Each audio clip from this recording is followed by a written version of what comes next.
नमस्कार दोस्तों, स्वागत है आप सभी का आपके अपने इस यूट्यूब चैनल बाय एमडी धीवर पर। सो दोस्तों, आज का जो हमारा क्लास होने वाला है वो क्लास नंबर 15वां होने वाला है। और आज की क्लास का जो हमारा विषय रहने वाला है वो हिंदी भाषा रहने वाला है। और आज की क्लास का जो हमारा टॉपिक रहने वाला है वो संज्ञा, जिसे आप लोग नाउन के नाम से जानते हैं, वो रहने वाला है। और आप लोगों को एक चीज़ बता दूँ, आप लोगों का जो संज्ञा का टॉपिक जो मैंने पढ़ाया था ना, वो काफ़ी लंबा था ना, तो इसके वजह से ना उसमें ना हर साल प्रश्न पूछा जाता है सीजीटेट एग्ज़ाम में, ठीक है। तो उसमें से ना हम लोग ना और जो क्वेश्चन है ना, मतलब कितने प्रकार से और इसमें क्वेश्चन बन सकते हैं ना, तो इसीलिए आप लोगों को और जो एक्स्ट्रा क्वेश्चन है ना वो लेकर के आओ, ठीक है। तो आप लोगों को क्या करना है, आप लोगों को ना मेरे आंसर देने से पहले आप लोगों को खुद आंसर देना और आप लोगों को प्रैक्टिस करना है, ठीक है। और सारी चीज़ों को ना मैं बहुत सरल तरीके से आप लोगों को समझाऊंगा। वैसे भी अगर आप लोग मेरा ना क्लास है उसको देखे होंगे ना, नाउन का ना मतलब संज्ञा का, तो उसको आप लोग आराम से बता सकते हो, किसी भी प्रकार से आप लोगों को दिक्कत नहीं होगा अगर क्लास को देखे होंगे। तो नहीं देखे होंगे फिर भी एक बार प्रैक्टिस कर लीजिएगा, उसके बाद जा करके ना अगर आप लोग उस क्लास को देख लीजिएगा ना, तो बहुत इजी तरीके से आप लोगों को समझ में आ जाएगा। क्लास नंबर 13वां में सारा चीज़ को आप लोगों को बताया था मैं, ठीक है। चलिए ज़्यादा देर ना करते हुए प्रश्न क्रमांक 31 को ध्यान से पढ़िए। निम्नलिखित में व्यक्तिवाचक संज्ञा है। ऑप्शन ए मनुष्य, option B Kashi, option C घर या ऑप्शन डी पहाड़। तो क्या इसका आंसर होगा बताइए सबसे पहले आप। तो प्रश्न क्रमांक 31 का जो करेक्ट आंसर है ना, वो आप लोगों का option number B Kashi correct हो जाएगा। कैसे? निम्नलिखित में व्यक्तिवाचक संज्ञा है। तो व्यक्तिवाचक संज्ञा के बारे में मैंने आप लोगों को क्या बताया था? व्यक्तिवाचक संज्ञा के बारे में आप लोगों को बताया था ना कि दुनिया में जो चीज़ केवल एक ही हो, एक ही स्थान पर हो, एक ही चीज़ मिले, वो क्या कहलाएगा? व्यक्तिवाचक संज्ञा कहलाएगा। जैसे काशी बोला है, तो काशी जो है दुनिया में एक ही है ना, भारत में ना वाराणसी में ही ना काशी है। जी हाँ, मतलब जो काशी का जगह है वो एक ही है ना दुनिया में, है ना। केवल केवल वही वाराणसी के काशी का हम लोगों को बोध होता है। तो जो चीज़ दुनिया में केवल एक ही है और उसी चीज़ का बोध कराए ना, तो वो व्यक्तिवाचक संज्ञा कहलाता है, ठीक है। उसके अलावा ऑप्शन नंबर ए मनुष्य, ऑप्शन नंबर सी घर, ऑप्शन नंबर डी पहाड़, ये तीनों के तीनों जो है ना वो जातिवाचक संज्ञा का बोध कराता है। कैसे? मनुष्य कहने से मनुष्य के संपूर्ण जाति का बोध होता है, घर कहने से घर की संपूर्ण जाति का बोध होता है। क्या इसमें स्पेसिफिक ये है क्या कि ये घर जो है मिट्टी का है कि सीमेंट का बना हुआ है कि किसी और का है कि कहाँ का घर है, कुछ पता चल रहा है क्या? नहीं। उसी प्रकार से पहाड़ बोलने से पहाड़ की संपूर्ण जाति का बोध हो रहा है। तो ऐसे जो रहेगा ना, जिससे संपूर्ण जाति का बोध होना, तो वो जातिवाचक संज्ञा कहलाएगा। कैसे? तो ये जो पहाड़ है, पहाड़ कहने से कोई फिक्स एक पहाड़ का नाम पता चल रहा है क्या कि वो अरावली पर्वत का पहाड़ है कि हिमाचल पर्वत का पहाड़ वगैरह या किसी और का पहाड़ है? पता चल रहा है क्या? संपूर्ण जाति का बोध हो रहा है ना वो। तो ये सारे के सारे ना जातिवाचक संज्ञा के अंतर्गत आएगा। और केवल ऑप्शन नंबर बी जो काशी है ना, वो व्यक्तिवाचक संज्ञा हो जाएगा, ठीक है। तो इस प्रकार से प्रश्न क्रमांक 31 का जो करेक्ट आंसर है ऑप्शन नंबर बी जो है करेक्ट हो जाएगा। चलिए प्रश्न क्रमांक 32 को ध्यान से पढ़िए। दासत्व शब्द है। ऑप्शन ए व्यक्तिवाचक संज्ञा, ऑप्शन बी जातिवाचक संज्ञा, ऑप्शन सी भाववाचक संज्ञा या ऑप्शन डी द्रव्यवाचक संज्ञा। तो क्या इसका आंसर होगा बताइए सबसे पहले आप। तो प्रश्न क्रमांक 32 का जो करेक्ट आंसर है ना, वो आप लोगों का ऑप्शन नंबर सी भाववाचक संज्ञा करेक्ट हो जाएगा। कैसे? दासत्व शब्द है, तो ये जो दासत्व शब्द है वो क्या है? भाववाचक संज्ञा है ना। जी हाँ, दासत्व बोलोगे तो किसी प्रकार से दास्ता, किसी प्रकार की गुलामी का याद आ रहा है ना। और ये एक भाव जो आप लोगों को उत्पन्न कर ना कि हाँ वो जो आदमी होगा ना वो दास होगा किसी प्रकार से, तो वो भाव को ही ना दर्शा रहा है। जी हाँ, तो इस प्रकार से प्रश्न क्रमांक 32 का जो करेक्ट आंसर है ऑप्शन नंबर सी जो है करेक्ट हो जाएगा।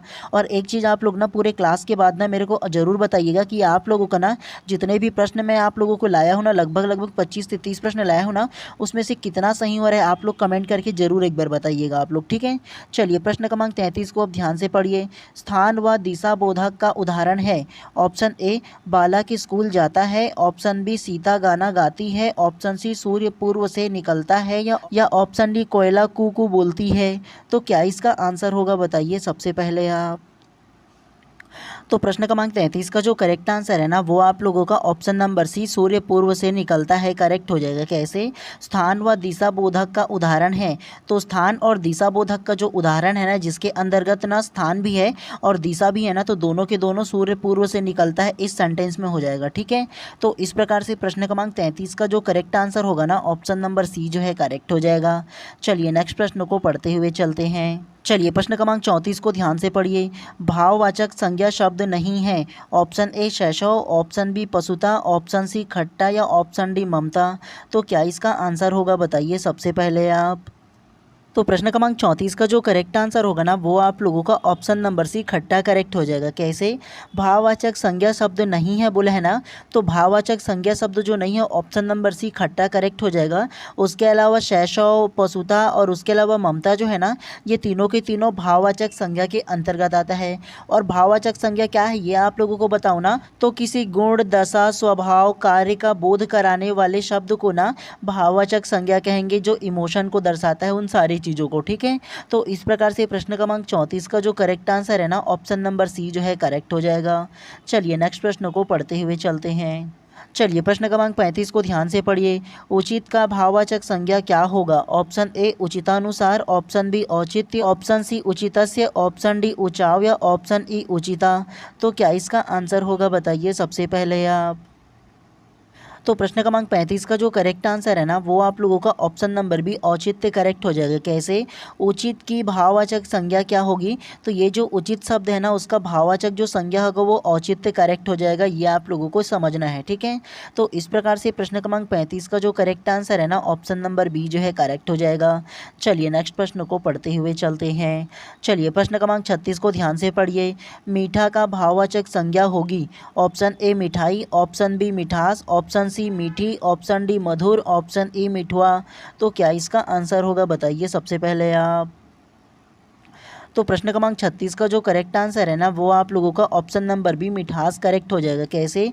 मीठा का भाववाचक संज्ञा है, तो मीठा का जो भाववाचक संज्ञा है वो मिठास करेक्ट हो जाएगा। लोग बोलते हैं ना कि बहुत मिठास है, इसमें बहुत मीठा है ये, तो ये भाववाचक संज्ञा के अंतर्गत आ जाएगा। ठीक है, तो ये आप लोगों को याद रखना है। चलिए नेक्स्ट प्रश्न को पढ़ते हुए चलते हैं इसी प्रकार से। चलिए प्रश्न क्रमांक 37 को ध्यान से पढ़िए। निम्नलिखित में से कौन सा शब्द जातिवाचक संज्ञा है? ऑप्शन ए कवि, option B Ganga, option C सुंदरता या ऑप्शन डी धैर्य। तो क्या इसका आंसर होगा बताइए सबसे पहले आप। तो प्रश्न क्रमांक 37 का जो करेक्ट आंसर है ना वो आप लोगों का ऑप्शन नंबर एक कवि करेक्ट हो जाएगा। कैसे? निम्नलिखित में से कौन सा शब्द जातिवाचक संज्ञा है? तो जातिवाचक जो संज्ञा है वो कवि करेक्ट हो जाएगा। कवि कहने से ना कवि की संपूर्ण जाति का बोध हो रहा है ना। कैसे कि वो कौन सा कवि है आप लोगों को पता चल रहा है क्या? क्या वो त्वरित लिखने वाला कवि है कि आराम से लिखने वाला कवि है कि किस प्रकार का कवि है, ऐसा कुछ पता चल रहा है क्या? कवियों की संपूर्ण जाति का बोध हो रहा है ना, तो वो क्या कहलाएगा? जातिवाचक संज्ञा कहलाएगा। ठीक है, उसके अलावा ऑप्शन नंबर डी धैर्य, ऑप्शन नंबर सी सुंदरता, ये दोनों के दोनों ना भाववाचक संज्ञा के अंतर्गत आएगा, ये आप लोगों को याद रखना है। और उसके अलावा गंगा जो है ना वो व्यक्तिवाचक संज्ञा के अंतर्गत आ जाएगा। ठीक है, क्योंकि गंगा जो है वो दुनिया में एक ही है। ठीक है, तो वो किसके अंतर्गत आएगा? तो व्यक्तिवाचक संज्ञा के अंतर्गत आ जाएगा, ये आप लोगों को याद रखना है। चलिए इसी प्रकार से नेक्स्ट प्रश्न को पढ़ते हुए चलते हैं। चलिए प्रश्न क्रमांक 38 को ध्यान से पढ़िए। नारीत्व में कौन सी संज्ञा है? ऑप्शन ए जातिवाचक, ऑप्शन बी भाववाचक, ऑप्शन सी व्यक्तिवाचक या ऑप्शन डी द्रव्यवाचक। तो क्या इसका आंसर होगा बताइए सबसे पहले आप। तो प्रश्न क्रमांक 38 का जो करेक्ट आंसर है ना वो आप लोगों का ऑप्शन नंबर बी भाववाचक संज्ञा करेक्ट हो जाएगा। कैसे? नारीत्व में कौन सी संज्ञा है? तो नारीत्व में जो संज्ञा है ना वो भाववाचक संज्ञा हो जाएगा, ये आप लोगों को याद रखना है। ठीक है, क्योंकि नारी से नारीत्व ही बना है ना, तो वो भाववाचक संज्ञा के अंतर्गत आ जाएगा। चलिए नेक्स्ट को पढ़ते हुए चलते हैं इसी प्रकार से फटाफट अंदाज में। चलिए प्रश्न क्रमांक 39 को ध्यान से पढ़िए। भाववाचक संज्ञा में व्यक्ति या वस्तु की किस चीज़ का बोध होता है? ऑप्शन ए नाम, ऑप्शन बी स्थान, ऑप्शन सी समूह या ऑप्शन डी गुण। तो क्या इसका आंसर होगा बताइए सबसे पहले आप। तो प्रश्न क्रमांक 39 का जो करेक्ट आंसर है ना वो आप लोगों का ऑप्शन नंबर डी गुण करेक्ट हो जाएगा। कैसे? भाववाचक संज्ञा में व्यक्ति या वस्तु के किस चीज़ का बोध होता है? तो भाववाचक जो संज्ञा है ना उसमें व्यक्ति या वस्तु के ना गुण का बोध होता है जी, उसके गुण के बारे में जब हम जानते हैं ना तब उसे भाववाचक संज्ञा कहते हैं। जैसे अगर मैं बोलूँ कि ये चीज़ बहुत मिठास लग रहा है, मीठा लग रहा है, तो वो भाव, मुझे बहुत डर लग रहा है या मुझे बहुत खुशी हो रहा है, तो ये क्या पता चल रहा है? उसके गुण का पता चल रहा है ना, उस व्यक्ति में खुशी है बोल करके, तो वो उसमें क्या होगा, तो वो भाववाचक संज्ञा के अंतर्गत ना गुण का बोध कराता है, ये आप लोगों को याद रखना है। उसके अलावा स्थान और नाम का जो बोध कराता है ना वो क्या कहलाएगा? व्यक्तिवाचक संज्ञा कहलाता है। समूह का जो बोध कराएगा वो समूहवाचक संज्ञा कहलाएगा। तो ऐसे आप लोगों को याद रखते हुए चलना है। चलिए प्रश्न क्रमांक 40 को ध्यान से पढ़िए। गुलाब शब्द है ऑप्शन ए व्यक्तिवाचक संज्ञा, ऑप्शन बी जातिवाचक संज्ञा, ऑप्शन सी भाववाचक संज्ञा या ऑप्शन डी द्रव्यवाचक संज्ञा। तो क्या इसका आंसर होगा बताइए सबसे पहले आप। तो प्रश्न क्रमांक 40 का जो करेक्ट आंसर है ना वो आप लोगों का ऑप्शन नंबर बी जातिवाचक संज्ञा करेक्ट हो जाएगा। कैसे? गुलाब शब्द है तो ये जो गुलाब जो है ना वो जातिवाचक संज्ञा के अंतर्गत आ जाएगा, क्योंकि गुलाब कहने से ना गुलाब की जो संपूर्ण प्रजाति है, जो जाति है, उसका बोध होता है। क्या आप लोगों को ये पता है क्या ये जो गुलाब है वो कौन सी प्रजाति का गुलाब है? कि वो छोटा पेड़ है कि बड़ा पेड़ है, कि कौन सा कलर है, पीला कलर है, गुलाबी कलर है, लाल कलर है? कुछ पता चल रहा है क्या? नहीं ना पता चल रहा है तो वो जो गुलाब है ना वो जातिवाचक संज्ञा का बोध कराता है अपने आप में। चलिए नेक्स्ट प्रश्न को पढ़ते हुए चलते हैं इसी प्रकार से। चलिए प्रश्न क्रमांक 41 को ध्यान से पढ़िए। जातिवाचक संज्ञा से निर्मित भाववाचक संज्ञा शब्द है। ऑप्शन ए लड़कपन, ऑप्शन बी बड़प्पन, ऑप्शन सी चतुराई या ऑप्शन डी चढ़ाई। तो क्या इसका आंसर हो सकता है बताइए सबसे पहले आप। तो प्रश्न क्रमांक 41 का जो करेक्ट आंसर है ना वो आप लोगों का ऑप्शन नंबर है लड़कपन करेक्ट हो जाएगा। कैसे? जातिवाचक संज्ञा से निर्मित भाववाचक संज्ञा शब्द है। तो जातिवाचक जो संज्ञा है ना वो क्या होगा, इसमें जो लड़का नजर आ रहा है ना, ये जो लड़कपन जो लिखा है ना वो लड़का से बना हुआ है। क्या? तो लड़का से लड़कपन बना हुआ है, जो लड़का है ना वो जातिवाचक संज्ञा हो जाएगा। और ये जो लड़कपन है ना वो भाव को दर्शाता है, मतलब किस प्रकार से उसमें इमोशन है। लड़कपन मतलब छोटी मोटी उसमें गलतियाँ हो सकती है, छोटे मोटे वो जो शरारतें हैं वो सारे बच्चे जो है वो कर सकते हैं लड़कपन में। तो ये किसको दर्शाता है? तो भाव को दर्शाता है। तो इस प्रकार से प्रश्न क्रमांक 41 का जो करेक्ट आंसर है ऑप्शन नंबर ए जो है करेक्ट हो जाएगा। चलिए नेक्स्ट प्रश्न को पढ़ते हुए चलते हैं। चलिए प्रश्न क्रमांक 42 को ध्यान से पढ़िए। हिमालय शब्द संज्ञा का कौन सा प्रकार है? ऑप्शन ए जातिवाचक, ऑप्शन बी भाववाचक, ऑप्शन सी व्यक्तिवाचक या ऑप्शन डी द्रववाचक। तो क्या इसका आंसर होगा बताइए सबसे पहले आप।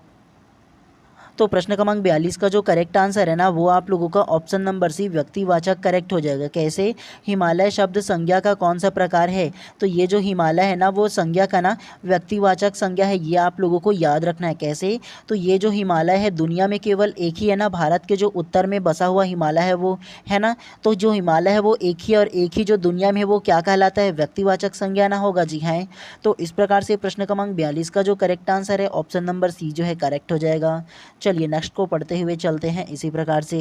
चलिए प्रश्न क्रमांक 42 को ध्यान से पढ़िए। गिरोह शब्द निम्नलिखित में से किस वर्ग में आएगा? ऑप्शन ए जातिवाचक, ऑप्शन बी समूहवाचक, ऑप्शन सी व्यक्तिवाचक या ऑप्शन डी द्रववाचक। तो क्या इसका आंसर हो सकता है बताइए सबसे पहले आप। तो प्रश्न क्रमांक 43 का जो करेक्ट आंसर है ना वो आप लोगों का ऑप्शन नंबर सी समूहवाचक संज्ञा करेक्ट हो जाएगा। कैसे? गिरोह शब्द निम्नलिखित में से किस वर्ग में आएगा? तो ये जो गिरोह शब्द जो है ना वो समूहवाचक संज्ञा के अंतर्गत आ जाएगा। कैसे? तो गिरोह कहने से मतलब आप लोगों को ये पता चल रहा है ना कि गिरोह कितने लोग होंगे। ये गिरोह में गिरोह जो होता है लगभग पूरे के पूरे ना 10 का हो सकता है, 20 का हो सकता है, 5 का हो सकता है, 50 का हो सकता है, 100 का भी हो सकता है। जो चोरी वोरी करने वाला गिरोह होता है, जो डाकू वगैरह गिरोह होता है वो हमेशा समूह में ही ना रहता है। तो ये जो गिरोह शब्द है वो समूहवाचक संज्ञा के अंतर्गत आ जाएगा। ठीक है, ऐसे आप लोगों को ना समझना है, रटना आप लोगों को बिल्कुल भी नहीं है। ठीक है। चलिए प्रश्न क्रमांक 44 को अब ध्यान से पढ़िए। बूढ़ा विशेषण से भाववाचक संज्ञा बनेगी। ऑप्शन ए बुढ़वा, ऑप्शन बी बुढ़ापा, ऑप्शन सी बुढ़िया या ऑप्शन डी कोई नहीं। तो क्या इसका आंसर हो सकता है बताइए सबसे पहले आप। तो प्रश्न क्रमांक 44 का जो करेक्ट आंसर है ना वो आप लोगों का ऑप्शन नंबर बी बुढ़ापा करेक्ट हो जाएगा। कैसे? बूढ़ा विशेषण से भाववाचक संज्ञा बनेगा। तो ये जो बूढ़ा है ना वो भाववाचक उससे जो संज्ञा बनेगा ना वो बुढ़ापा ना करेक्ट हो जाएगा। जी हाँ, बूढ़ा का बुढ़ापा ही ना होता है जो भाववाचक में दर्शाएगा कि हाँ ये बुढ़ापा आ गया है, तो ये थोड़ा सा चलने फिरने में सारी चीज़ में इनको थोड़ा सा तकलीफ हो रहा है बोल करके, तो ये इमोशन को दर्शा रहा है ना जो बुढ़ापा है वो, है ना। तो इस प्रकार से प्रश्न क्रमांक 44 का जो करेक्ट आंसर है ना ऑप्शन नंबर बी जो है करेक्ट हो जाएगा। चलिए प्रश्न क्रमांक 45 को ध्यान से पढ़िए। निम्नलिखित में जातिवाचक संज्ञा शब्द है। ऑप्शन ए नदी, ऑप्शन बी समझ, ऑप्शन सी प्रयाग या ऑप्शन डी पुरी। तो क्या इसका आंसर होगा बताइए सबसे पहले आप। तो प्रश्न क्रमांक 45 का जो करेक्ट आंसर है ना वो आप लोगों का ऑप्शन नंबर ए नदी करेक्ट हो जाएगा। कैसे? निम्नलिखित में जातिवाचक संज्ञा शब्द है। तो ये जो जातिवाचक संज्ञा शब्द है वो नदी करेक्ट हो जाएगा। कैसे? नदी कहने से आप लोगों को कोई एक नदी के बारे में पता चल रहा है क्या? नहीं ना चल रहा। नदी के संपूर्ण जातियों का बोध हो रहा है कि वो छोटा नदी है कि बड़ा नदी है, उसके अलावा कौन सा नदी है, कि वो भारत की महानदी है या भारत की गंगा नदी है या कहीं और की नदी है, कुछ पता चल रहा है क्या? नहीं ना पता चल रहा है। नदी कहने से संपूर्ण नदी के जो जाति है ना उसका बोध हो रहा है। तो ऐसे आप लोगों को समझना था कि ये जातिवाचक संज्ञा के अंतर्गत आ जाएगा। चलिए प्रश्न क्रमांक 46 को ध्यान से पढ़िए। कहूँ रावण रावण जागे केते पद में रावण शब्द का प्रयोग क्रमशः हुआ है। ऑप्शन ए जातिवाचक संज्ञा एवं व्यक्तिवाचक संज्ञा, ऑप्शन बी व्यक्तिवाचक संज्ञा एवं व्यक्तिवाचक संज्ञा, ऑप्शन सी व्यक्तिवाचक संज्ञा एवं जातिवाचक संज्ञा, या ऑप्शन डी जातिवाचक संज्ञा एवं जातिवाचक संज्ञा। तो क्या इसका आंसर होगा बताइए सबसे पहले आप। तो प्रश्न क्रमांक 46 का जो करेक्ट आंसर है ना वो आप लोगों का ऑप्शन नंबर सी करेक्ट हो जाएगा। व्यक्तिवाचक संज्ञा एवं जातिवाचक संज्ञा करेक्ट हो जाएगा। कैसे?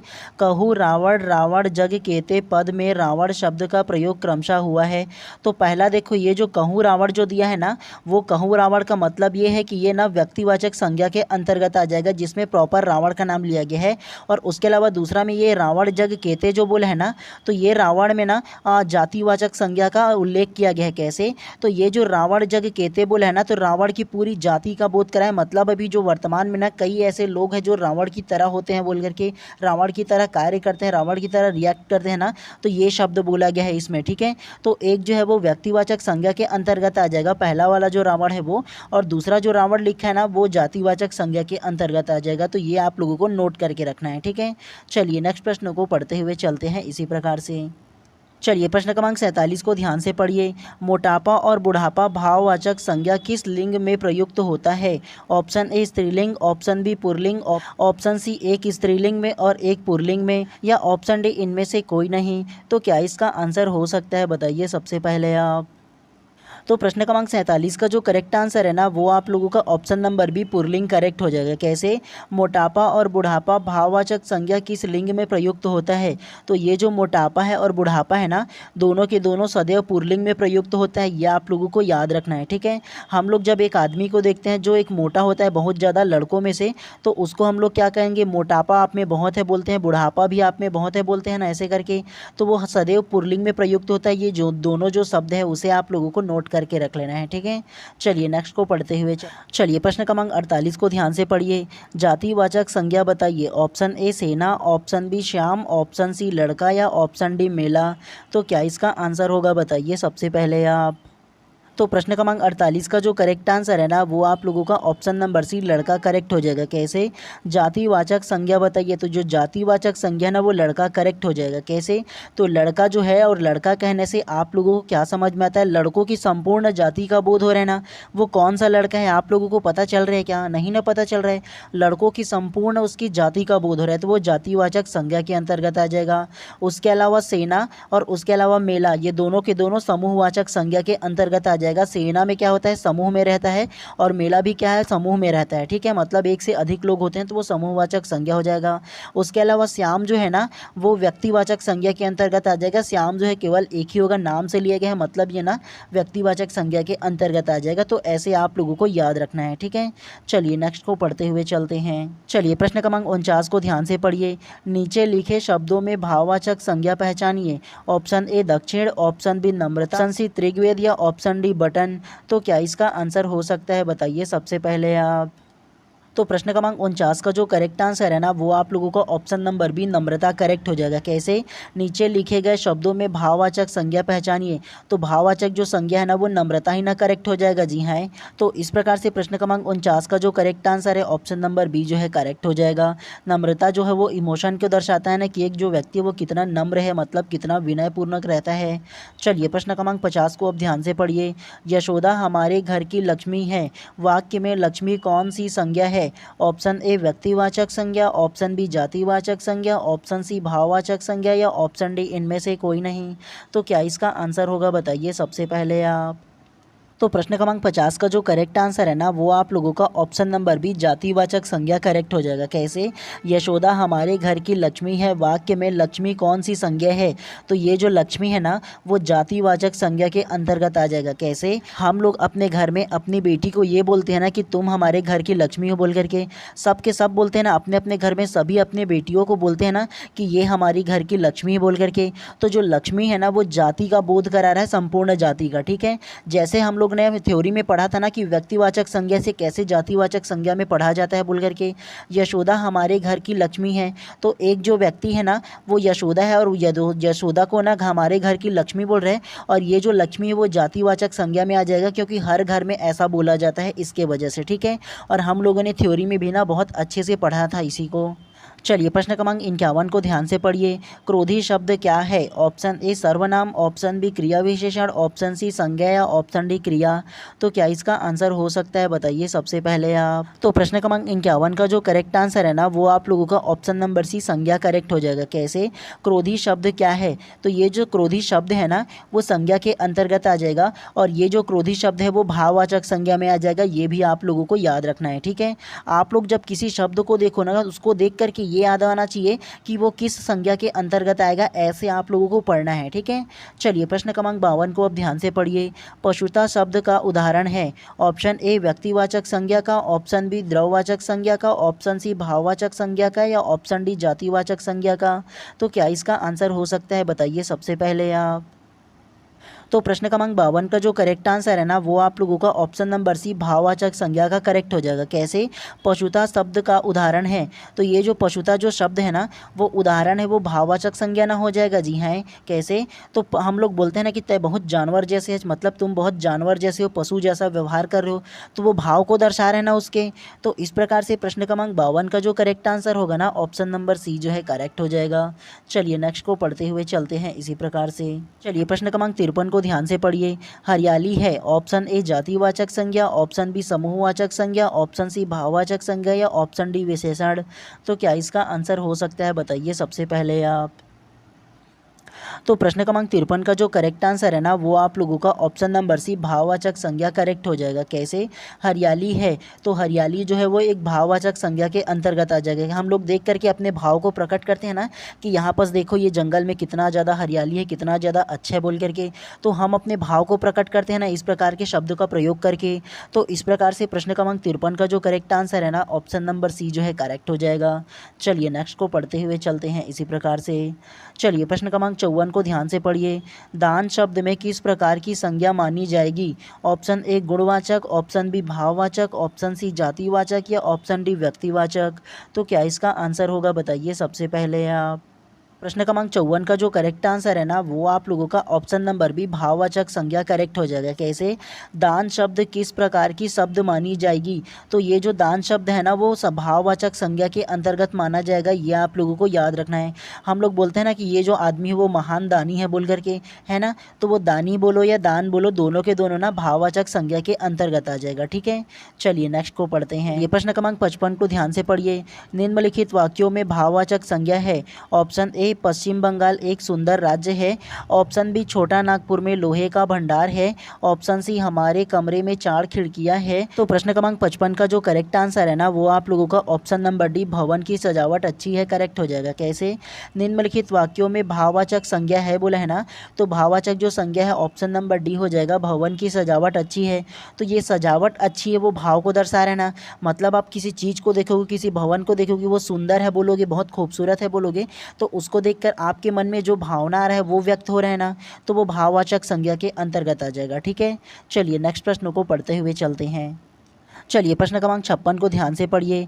जातिवाचक संज्ञा का उदाहरण है। ऑप्शन ए बुढ़ापा, ऑप्शन बी लोहा, ऑप्शन सी पहाड़, या ऑप्शन डी दल। तो क्या इसका आंसर होगा, बताइए सबसे पहले आप।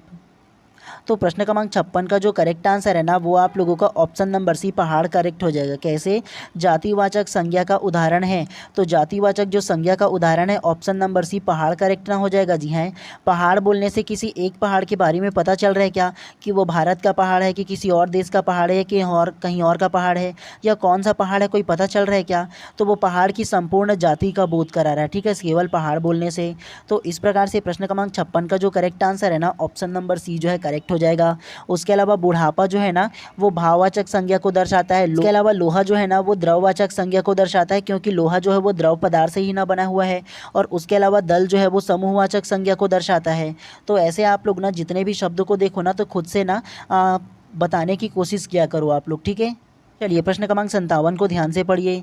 निम्नलिखित में से कौन सा शब्द जातिवाचक संज्ञा नहीं है? ऑप्शन ए गाय, ऑप्शन बी पहाड़, ऑप्शन सी यमुना या ऑप्शन डी आग। तो क्या इसका आंसर होगा बताइए सबसे पहले आप। तो प्रश्न क्रमांक 57 का जो करेक्ट आंसर है ना वो आप लोगों का option number C Yamuna correct हो जाएगा। कैसे? निम्नलिखित में से कौन सा शब्द जातिवाचक संज्ञा नहीं है बोला है ना, तो जो जातिवाचक संज्ञा नहीं है option number C Yamuna correct हो जाएगा। और यमुना जो है ना वो व्यक्तिवाचक संज्ञा के अंतर्गत आ जाएगा, क्योंकि यमुना एक ही है। ठीक है, क्योंकि यमुना एक ही है, चाहे वो नदी बोल लो या कोई और किसी का नाम बोल लो ना, तो केवल केवल एक ही का व्यक्ति का बोध होगा ना, तो वो यमुना केवल हो जाएगा। ठीक है, उसके अलावा गाय, पहाड़ और आग तीनों के तीनों जो है ना वो जातिवाचक संज्ञा का अंतर्गत आ जाएगा। तो ये आप लोगों को समझना है। ठीक है, चलिए नेक्स्ट को पढ़ते हुए चलते हैं। चलिए प्रश्न क्रमांक 58 को ध्यान से पढ़िए। निम्नलिखित प्रश्न में 4 विकल्प में से उस विकल्प का चयन करें जो भाववाचक संज्ञा का सही विकल्प है। ऑप्शन ए सज्जनता, ऑप्शन बी एकता, ऑप्शन सी बहुत या ऑप्शन डी बंधुत्व। तो क्या इसका आंसर होगा बताइए सबसे पहले आप। तो प्रश्न क्रमांक 58 का जो करेक्ट आंसर है ना वो आप लोगों के लिए ना मैं होमवर्क के तौर पे छोड़ देता हूँ। एक प्रश्न जो है ना वो आप लोग कमेंट करके बताइएगा कि इसका क्या आंसर होगा। और अगर आप लोग सही आंसर दोगे ना तो मैं आप लोगों को कमेंट में ही आप लोगों का जो आंसर है वो करेक्ट कर दूंगा। अगर सही बोलोगे तो हाँ बोलूँगा, और गलत बताओगे आंसर ना तो आप लोगों को ना करेक्ट इसका आंसर मैं बता दूंगा। ठीक है, तो ये आप लोगों के लिए होमवर्क है और मैं उम्मीद करता हूँ कि आप लोग इसका आंसर जरूर देंगे। ये प्रश्न क्रमांक 59 को ध्यान से पढ़िए। दिए गए शब्दों में से कौन सा शब्द समूहवाचक संज्ञा का उदाहरण है? ऑप्शन ए बुढ़ापा, ऑप्शन बी सभा, ऑप्शन सी मिठास या ऑप्शन डी सोना। तो क्या इसका आंसर होगा बताइए सबसे पहले आप। तो प्रश्न क्रमांक 59 का जो करेक्ट आंसर है ना वो आप लोगों का ऑप्शन नंबर बी सभा करेक्ट हो जाएगा। कैसे?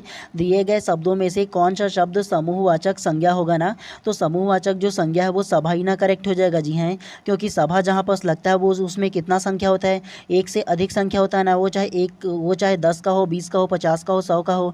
तो सभा जो है हमेशा समूह में लगता है ना, तो ये समूहवाचक संज्ञा के अंतर्गत आ जाएगा। उसके अलावा बुढ़ापा और जो मिठास है ना वो भाववाचक संज्ञा के अंतर्गत आ जाएगा। उसके अलावा जो सोना है ना वो द्रववाचक संज्ञा के अंतर्गत आ जाएगा। तो ऐसे आप लोगों को याद रखना है। ठीक है, चलिए प्रश्न क्रमांक 60 को ध्यान से पढ़िए। आज की क्लास के अंतिम प्रश्न को। निम्नलिखित प्रश्न में 4 विकल्प में से उस विकल्प का चयन करें जो भाववाचक संज्ञा का सही विकल्प नहीं है। ऑप्शन ए भयानक, ऑप्शन बी मूर्खता, ऑप्शन सी सर्वस्व या ऑप्शन डी हरियाली। तो क्या इसका आंसर होगा बताइए सबसे पहले आप। तो प्रश्न क्रमांक 60 का जो करेक्ट आंसर होगा ना वो आप लोगों का ऑप्शन नंबर ए भयानक करेक्ट हो जाएगा। कैसे? निम्नलिखित प्रश्न में 4 विकल्प में से उस विकल्प का चयन करें जो भाववाचक संज्ञा का सही विकल्प नहीं है। मतलब जो भाववाचक संज्ञा नहीं है ना उसको छांटने के लिए बोला था ना, तो ये जो भयानक जो शब्द है ना वो भाववाचक संज्ञा के अंतर्गत नहीं आएगा, ये आप लोगों को याद रखना है। उसके अलावा मूर्खता, हरियाली और सर्वस्व जो शब्द है ना वो भाववाचक संज्ञा के अंतर्गत आता है। ठीक है, तो आप लोगों को ना केवल इतना ही प्रश्न आज की ये जो क्लास था ना उसमें पढ़ना था। और अब आप लोगों का जब मैं नेक्स्ट क्लास लाऊंगा ना तो उसमें आप लोगों का ना फिर से थ्योरी की क्लास और उसके बाद एमसीक्यू क्लास की भी लाऊंगा। ठीक है, तो चलिए तब तक आप लोग बढ़िया सा कुशल रहिए, मस्त रहिए।